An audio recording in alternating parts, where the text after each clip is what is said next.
తారలాగా కదిలి వచ్చినటువంటి నా అన్నదమ్ములకు అక్క చెల్లెలకు అందరికీ ఉద్యమాభివందనాలు.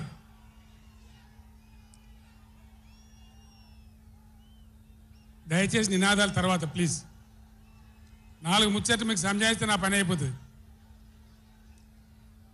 ఇవాళ వద్దురా బాబా అన్నీ మంచిగుంది, చాలా బాగుంది. ఈరోజు నల్గొండలో చెలో నల్గొండ ప్రోగ్రాం తీసుకున్నాం. కారణం ఏంది, ఎందుకు మనం ఈ సభ పెట్టాల్సి వచ్చింది? నా కాలు ఇరిగిపోయినా కుంటి నడకతోనో కట్టెబట్టుకోనో ఇంత ఆయాసంతో నేను ఎందుకు రావాల్సి వచ్చింది?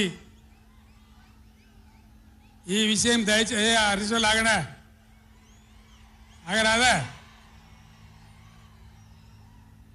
రాజేశ్వర రెడ్డి చెప్పచ్చు కదా ఒకసారి, వాళ్ళకి ఏంది అది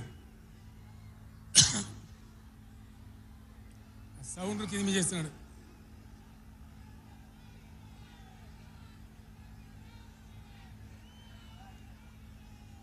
కిషోర్ మీరు కష్టం అవుతుంది, ఆగండి. కిషోర్ సార్ కు మాట్లాడడం కష్టం అవుతుంది డిస్టర్బెన్స్ తోని. బాలమల్లు మీరు పక్క జరగండి, ఆగండి. మీరు జరగండి అందరు. ఇక కాము ఉండండి ఇక. ఓ ఇటున్నారు అందరు.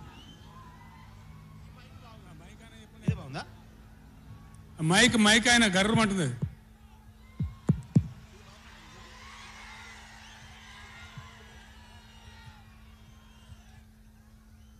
ఇవాళ ఈ చెలో నల్గొండ కార్యక్రమం మనం ఎందుకు తీసుకోవాల్సి వచ్చింది? కొందరికి ఏమో ఇది రాజకీయం. ఇలా మనం పెట్టింది ఉద్యమ సభ, పోరాట సభ.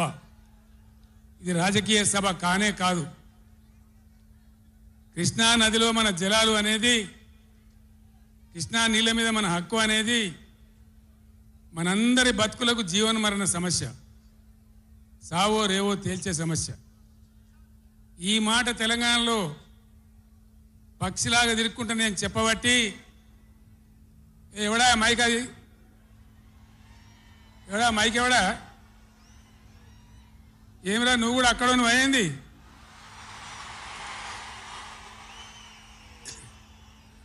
రాజేశ్వర రెడ్డి చూడొచ్చు కదా, పని ఏం చేయకమని అంతే జాలిగా.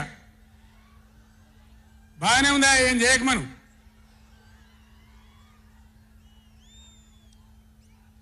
ఇరవై 4 ఏళ్ళ నుంచి పక్షిలాగా తిరుక్కుంటూ నేను మొత్తం రాష్ట్రానికి చెప్తా ఉన్నా. ఇటు కృష్ణ కావచ్చు, అటు గోదావరి కావచ్చు. నీళ్లు లేకపోతే మనకు బతుకు లేదు. ఆ ఉన్న నీళ్ళు కూడా సరిగా లేకపోతే బతుకులు వంగిపోయినాయి. ఇదే నల్గొండలో 150,000 మంది మునుగోడు, దేవరకొండ, ఇతర ప్రాంతాల బిడ్డలై ఫ్లోరైడ్తో నడుములు వంగిపోయినాయి. చివరికి ఈ జిల్లాలో ఉద్యమకారులందరూ కలిసి